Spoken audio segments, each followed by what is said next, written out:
Welcome to Emergency Medicine video on asthma. In this part, we'll discuss the presentation and investigations. Asthma is a chronic inflammation of the airways. The edema in the airway and bronchoconstriction is what give asthma patients the most trouble. The airway edema and bronchoconstriction causes airflow obstruction. As a result, patient is unable to get rid of their CO2 and also unable to oxygenate. Patients can die quickly from respiratory arrest. Therefore, we must know how to manage asthma in the emergency department. Usually, patients who have asthma will know that they have a history. It's important for us to know what triggers their asthma exacerbation. Allergens exposure is an important cause for asthma exacerbation. So is smoking. It can also be triggered by a viral upper respiratory tract infection. In the emergency department, we are much more worried about the patients who have severe exacerbations. On history, there are a few items we look for to let us predict whether the patient will likely have a severe exacerbation or not. They include previous exacerbation that needs ICU stay or intubations, multiple hospital admissions, or known poor baseline function. How do patients with asthma exacerbation present? Let's first talk about symptoms. Asthma patients usually present with shortness of breath and chest tightness. It is usually worse on exertion. They may describe hearing wheezes. They may try to use their puffers more often. There are various signs we need to look for on examining the patient. We start by looking at the patient's general appearance. In mild exacerbation, patients will be lying down comfortably. In patients with moderate exacerbation, they will now start to sit up. In severe exacerbation, they now assume a tripoding position where they use their hand to push against their thighs for support. We now look at level of consciousness.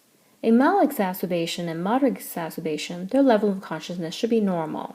Whereas in patients with severe asthma exacerbation, they might be confused or has decreased level of consciousness. We next look at color. Patients with mild exacerbation will not be cyanotic, whereas the patient who has severe exacerbation will be cyanotic. The patient with severe exacerbation will also be diaphoretic. In terms of vital signs, patients with mild exacerbation might be slightly tachypnic and tachycardic. Their oxygen saturation should be normal. As they get sicker, they become more tachycardic and more tachypnic. They start to drop their sats. In severe patients, they can be either extremely tachycardic or bradycardic. They are hypotensive, and the oxygen saturation drops even lower. This is how we try to stratify the patient on general examination. How about on respiratory exam? What should a patient with mild exacerbation sound like? Those patients should be able to talk to you in full sentences. They have tachypnea, but there should be no indrawing. They should have bilateral air entry, even though they might be decreased. They will have wheezes.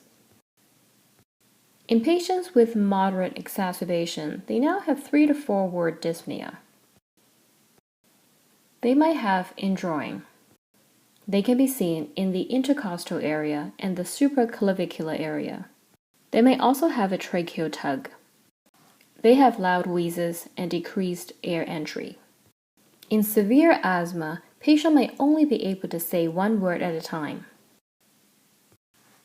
There is more indrawing and tracheal tugging. They may also have abdominal breathing.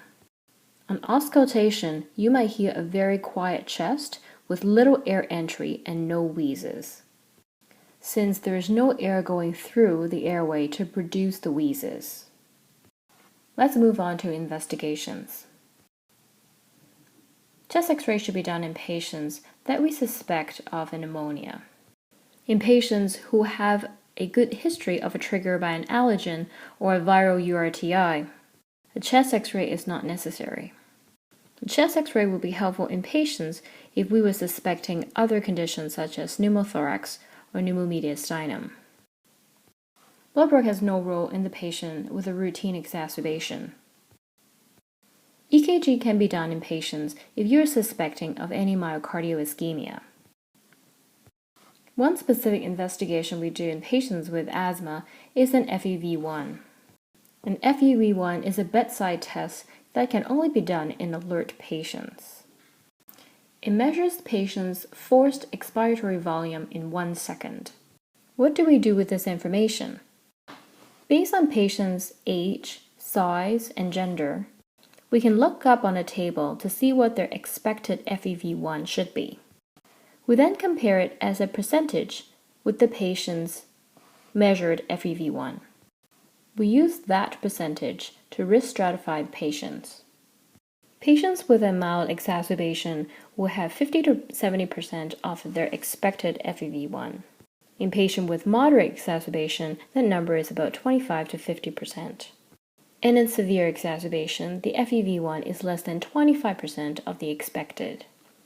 We use this information in conjunction with our clinical examination to determine how sick the patient is.